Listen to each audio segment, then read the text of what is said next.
আসসালামু আলাইকুম রহমতুল্লাহি আবরাকাতু। আজকে এই ভিডিওতে আপনাদেরকে শোনাবো বেসিয়াস বই E19 এর সাউন্ড কোয়ালিটি কেমন, এটাতে কেমন কথা বলা যায় এবং কেমন কথা শোনা যায়। তা আমি এটা করব মূলত ঘরের ভিতরে ভয়েস রেকর্ড করে এবং বাইরে সাধারণ জায়গায় ভয়েস রেকর্ড করে, সাথে সাথে সবচেয়ে ক্রাউডেড প্লেস, মার্কেট প্লেস বা বাজার যেটাকে বলে, যেখানে সবজি কেনা যায় বা অন্যান্য মানুষ বেশি চলাচল করে, সেইখানে। চলুন শুনি।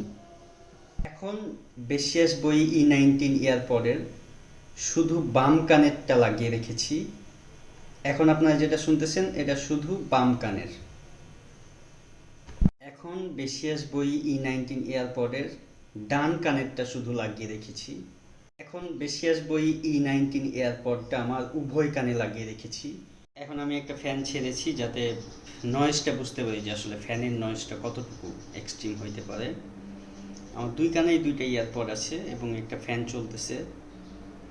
আমার মনে হয় হালকা নয়েজ আসবে, ফ্যানের কারণে সমস্যা হইতে পারে।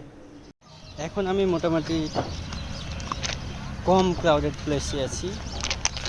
পাশে রাস্তা আছে একটা, যেখান দিয়ে অটো এবং বিভিন্ন ইঞ্জিন চালিত যানবাহন চলতেছে, সেটা হয়তো বা আওয়াজ পাওয়া যেতে পারে। এবং আমি হাঁটছি, যার কারণে বাতাসের একটা নয়েজ আসতে পারে। এখন আমি একেবারে ক্রাউডেড বাজার যেটা বলে আর কি, তার ভিতরে আছি। এইখানে অনেক বেশি নয়েজ হওয়ার কথা এবং কথা না শোনা যাওয়ারই কথা।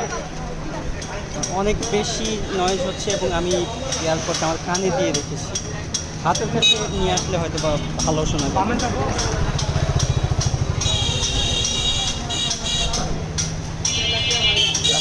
রাস্তা দিয়ে হাঁটতেছি এবং আশপাশে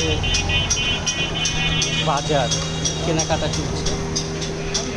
রাস্তাতে একটা নয়েজ আছে যানবাহনের এবং বাজারে মানুষদের নয়েজ।